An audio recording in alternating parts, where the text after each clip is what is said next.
जगदर्शन का मेला, जगदर्शन का मेला। उड़ जाएगा, उड़ जाएगा हंस अकेला, उड़ जाएगा, उड़ जाएगा हंस अकेला। जगदर्शन का मेला, जगदर्शन का मेला। तो यूपी के पूर्व मुख्यमंत्री कल्याण सिंह अब हमारे बीच नहीं है और उनको श्रद्धांजलि देने के लिए, उनके अंतिम दर्शन के लिए तमाम नेता उनके आवास पर पहुंच रहे हैं। कल्याण सिंह के अंतिम दर्शन करने पहुंच रहे हैं नेता। मायावती ने उनके अंतिम दर्शन किए। बीजेपी अध्यक्ष जेपी नड्डा आ सकते हैं लखनऊ। कल्याण सिंह की अंतिम यात्रा में शामिल हो सकते हैं गृह मंत्री अमित शाह भी लखनऊ पहुंच सकते हैं, ये जानकारी सामने आ रही है। फिलहाल हम आपको तस्वीरें दिखा रहे हैं। बीएसपी प्रमुख मायावती ने पूर्व मुख्यमंत्री कल्याण सिंह के आवास पर पहुंचकर उनके अंतिम दर्शन किए, श्रद्धांजलि दी, साथ ही शोकाकुल परिवार से बातचीत भी की है। श्री कल्याण सिंह जी जो उत्तर प्रदेश के मुख्यमंत्री रहे हैं, बीजेपी के वरिष्ठ नेता के साथ साथ वो पिछड़े वर्ग के जमीनी नेता भी रहे हैं। हालांकि उनके राजनीतिक जीवन में बहुत चुनौतियां आई हैं, तो उसका उन्होंने काफ़ी डटकर मुकाबला किया, बड़े संघर्षशील रहे।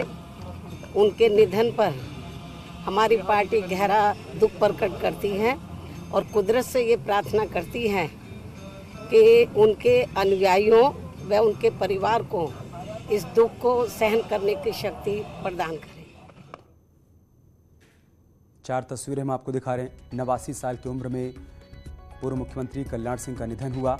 अयोध्या आंदोलन के अगुवा नेताओं में एक रहे कल्याण सिंह।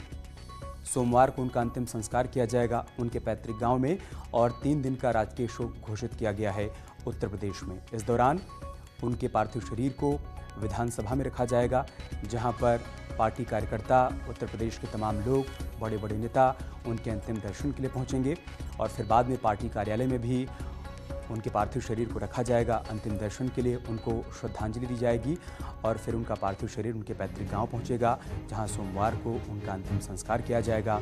लेकिन उससे पहले गृह मंत्री अमित शाह भी उनके अंतिम दर्शन के लिए जा सकते हैं। बीजेपी के राष्ट्रीय अध्यक्ष जेपी नड्डा भी लखनऊ पहुंच सकते हैं, ये जानकारी अब तक सामने आई है। आज फिलहाल उनके पार्थिव शरीर को उनके आवास पर लखनऊ में रखा गया है, जहां पर बीएसपी प्रमुख मायावती पहुंची हैं उनके अंतिम दर्शन के लिए। उन्होंने देखिए परिजनों से बातचीत की है, उनको सांत्वना दी है, संवेदना प्रकट की है। लंबा राजनीतिक सफर कल्याण सिंह का, बीजेपी को शून्य से शिखर तक पहुंचाने वाले नेताओं में उनका भी नाम शामिल।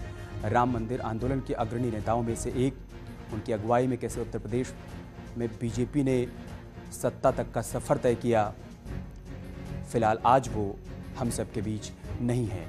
लखनऊ से हमारे सहयोगी मोहम्मद शबाब हमारे साथ जुड़े हुए हैं, जो कि पूर्व मुख्यमंत्री कल्याण सिंह के आवास पर ही मौजूद हैं। हम सीधा उनके पास चलते हैं। मोहम्मद शबाब, कौन कौन लोग वहां पर पहुंच रहे हैं? हमने तस्वीरें देखी, बीएसपी प्रमुख मायावती पहुंची, उन्होंने श्रद्धांजलि अर्पित की है वहां पर। बिल्कुल, देखिए आज सुबह से ही उनके अंतिम दर्शन के लिए लोग जो हैं वो उनके आवास पर पहुंच रहे हैं। इस वक्त हम लोग उनके मॉल एवेन्यू के सरकारी आवास पर मौजूद हैं और तस्वीरों में आप देख पाएंगे कि किस तरीके से जो उनके अंतिम दर्शन के लिए जो भीड़ है वो लगी हुई है। लोग उनके अंतिम दर्शन करना चाहते हैं। उनके सरकारी आवास पर शव जो है वो सुबह करीबन 11 बजे तक रखा जाएगा, जहां पर तमाम जो गणमान्य लोग हैं, जो तमाम उनके गांव के लोग हैं, वो उनके अंतिम दर्शन के लिए पहुंचेंगे। 11 बजे के बाद अमित उनके शव को जो है वो यहां से विधानमंडल लेकर जाया जाएगा, विधानसभा लेकर जाया जाएगा, जहां पर नेता और विधायक वहां पर पहुंचेंगे और उनके अंतिम दर्शन करेंगे। और इसके बाद दोपहर 1 से 3 बजे के बीच में उनके पार्थिव शरीर को पार्टी कार्यालय पर रखा जाएगा, जहां पर पर बीजेपी के कार्यकर्ता नेता जो हैं वो अंतिम दर्शन करेंगे। 3 बजे के बाद उनकी शव यात्रा जो है वो निकलेगी और वो एयरपोर्ट तक जाएगी, जिससे जो दूसरे शहरवासी हैं हजरतगंज से आलमबाग होते हुए और जो है एयरपोर्ट तक का जो सफर है वो उनकी शव यात्रा निकाली जाएगी, जिसमें लोग उनके अंतिम दर्शन कर पाएंगे। और फिर उसके बाद हवाई सफर से उनको जो है वो एटा तक लेकर जाया जाएगा और फिर वो वहां पर उनके अंतिम दर्शन के लिए रखा जाएगा। प्रदेश सरकार ने जो है वो राजकीय शोक की घोषणा की है और लगातार ये तस्वीरें भी हम आपको दिखा रहे हैं। अब से थोड़ी देर पहले कैबिनेट मंत्री ब्रजेश पाठक, तमाम सांसद और जो उनके गांव और शहर के लोग जो उनसे स्नेह करते थे, जो प्यार करते थे, वो सभी लोग उनके अंतिम दर्शन के लिए पहुंच रहे हैं। और हमें जैसा कि हम लगातार बता रहे हैं कि कल्याण सिंह सिर्फ एक व्यक्तित्व नहीं, सिर्फ एक राजनीतिज्ञ नहीं, बल्कि वो एक पूरी किताब है जिन्होंने राम मंदिर आंदोलन की कहानी लिखी है।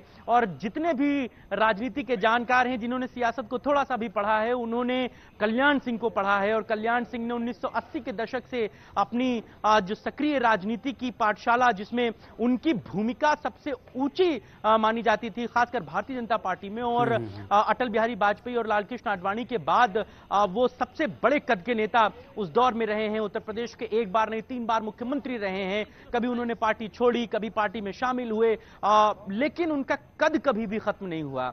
अयोध्या में राम मंदिर निर्माण का काम बहुत तेज चल रहा है, लेकिन अयोध्या में राम मंदिर निर्माण की जो भूमिका थी, जो पटकथा थी, वो कल्याण सिंह ने लिखी। और कल्याण सिंह जो हैं वो राम मंदिर निर्माण के जनक कहे जाते हैं।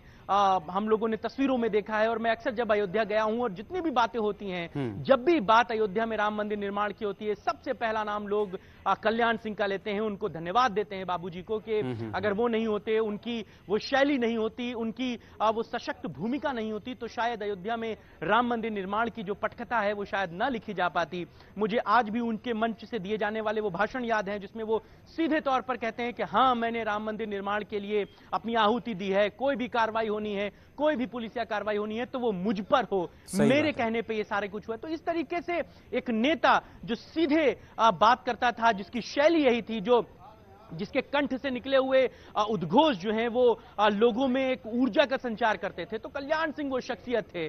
यूपी में बीजेपी को फर्श से अर्श तक ले जाने का भी जो जिम्मा था वो कल्याण सिंह यूपी में बीजेपी का मतलब ही कल्याण सिंह हुआ करते थे। शबाब, 50 साल का सियासी सफर उनका रहा है। आप बने रहे हमारे साथ, ऋषभ भी हमारे साथ जुड़े हुए हैं, एक बार उनसे अपडेट लेते हैं। ऋषभ, आप कहां पर मौजूद हैं, क्या अपडेट आपके पास, क्या जानकारी है?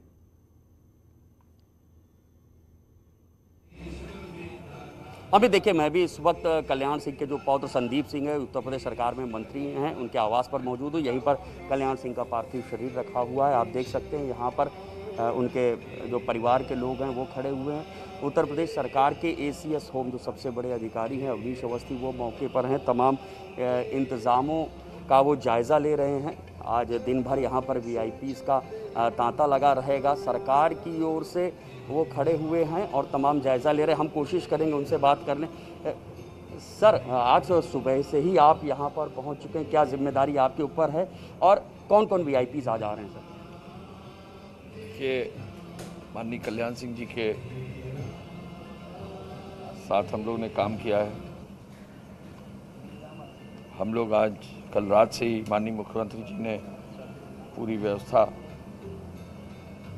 देखने और करने के लिए और परिवार के साथ हम लोगों ने जो है अपना तैयारी कर रखी है। पूरा प्रदेश शोकमय है, देश शोकमय है, व्यवस्था पूरी बनाई हुई है। बहुत सारे लोग आएंगे, काफ़ी लोग आएंगे। कल्याण सिंह जी से कौन जुड़ा नहीं था, सभी लोग आएंगे हमारी व्यवस्था। सर, कौन कौन VIPs आ रहे हैं अगर बता सकें? माननीय गृह मंत्री जी आ रहे हैं, सभी लोग आ रहे हैं। अब आप ये मानकर चलिए कि लगभग सभी लोग आ रहे हैं। तो ये उत्तर प्रदेश सरकार के ACS होम अवनीश अवस्थी थे, जिन्होंने इशारों में ये बात साफ कर दी है कि ये मान के चलिए सभी लोग आ रहे हैं। जैसे हमें जानकारी मिल रही है, रक्षा मंत्री राजनाथ सिंह, गृह मंत्री अमित शाह, भारतीय जनता पार्टी के राष्ट्रीय अध्यक्ष JP नड्डा सब आज पहुंचेंगे राजधानी लखनऊ और यहां पर पार्थिव शरीर के अंतिम दर्शन करेंगे। जो अभी तक बताया गया है कि 11 बजे तक इसी आवास पर रहेगा कल्याण सिंह का पार्थिव शरीर। उसके बाद 11 बजे से 1 बजे तक उत्तर प्रदेश विधानसभा में रखा जाएगा। वो यहाँ के मुख्यमंत्री रहे, इसलिए और 3 बजे से लेकर के 2 घंटे तक के लिए भारतीय जनता पार्टी के प्रदेश कार्यालय में रखा जाएगा कल्याण सिंह का पार्थिव शरीर। अब देखना ये होगा कि अमित शाह, राजनाथ सिंह, जगत प्रकाश नड्डा ये कहाँ पर शामिल होते हैं पार्थिव शरीर के दर्शन करने के लिए। मित्र, ठीक है ऋषभ, हमें एक छोटा सा ब्रेक लेना होगा। आप दोनों हमारे साथ बने रहिए। कल्याण सिंह के सियासी सफर पर और बातचीत करेंगे। एक छोटा सा ब्रेक, बहुत जल्द होगी वापसी। वैसे तो कल्याण सिंह का नाम बीजेपी से अलग नहीं है, लेकिन उन्होंने कुछ सालों के लिए बीजेपी से दूरी बना ली थी। उसके बाद दोबारा जब बीजेपी में शामिल हुए, उनकी वापसी हुई, तब वरिष्ठ नेता बलवीर पुंज ने अहम भूमिका निभाई थी। कल्याण सिंह को जानने वाले जानते होंगे कि उन्होंने कभी बीजेपी को अलविदा कह दिया था। वही बीजेपी जिसने उन्हें यूपी का मुख्यमंत्री बनाया, उसी बीजेपी से कल्याण सिंह की नाराजगी इतनी बढ़ गई थी कि उन्होंने 1997 में जब दोबारा मुख्यमंत्री की कुर्सी संभाली तो पहले कार्यकाल जैसा जलवा नहीं दिखा पाए। इससे नाराज बीजेपी नेतृत्व ने मुख्यमंत्री का चेहरा बदल दिया। ऐसे में पार्टी के शीर्ष नेतृत्व से मतभेद इतने बढ़ गए कि कल्याण सिंह ने 1999 में बीजेपी से तौबा कर लिया और अपनी नई पार्टी राष्ट्रीय क्रांति दल का गठन कर नई सियासी बिसात बिछाने की स्क्रिप्टिंग करने लगे। इस फैसले के बाद भी कल्याण सिंह बहुत दिनों तक बीजेपी से दूर नहीं रह सके। इस बीच मुलायम सिंह से मेल मुलाकात की तस्वीरें भी आईं, लेकिन बीजेपी से दूर नहीं कर पाईं। अब तक करीब 6 साल का समय बीत चुका था।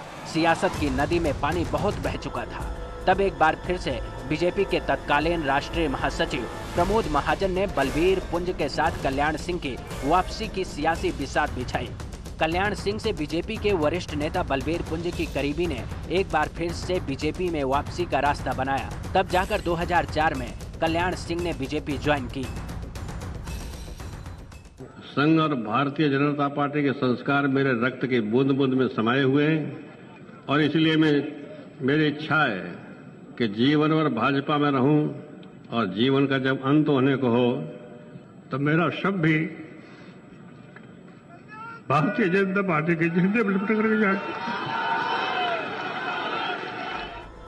इस फैसले के पीछे बीजेपी के वरिष्ठ नेताओं में शामिल बलवीर पुंज की छाप दिखाई देती है, जिन्होंने कल्याण सिंह की बीजेपी में वापसी की नई स्क्रिप्ट भी लिखी और उनको दोबारा से पार्टी में लाने में कामयाब रहे। ये बात बहुत कम लोग जानते हैं कि कल्याण सिंह की बीजेपी से दूरी और उनके मन में बीजेपी नेताओं के प्रति नाराजगी को कम करने का काम बलवीर पुंज ने ही किया, जिनके बदौलत कल्याण सिंह की दोबारा से उनकी पार्टी में वापसी हो पाई।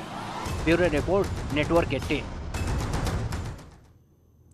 यार रुक रहे एक छोटे से ब्रेक के लिए, लेकिन आगे बढ़ने से पहले एक नजर डालते हैं अब तक की सुर्खियों पर।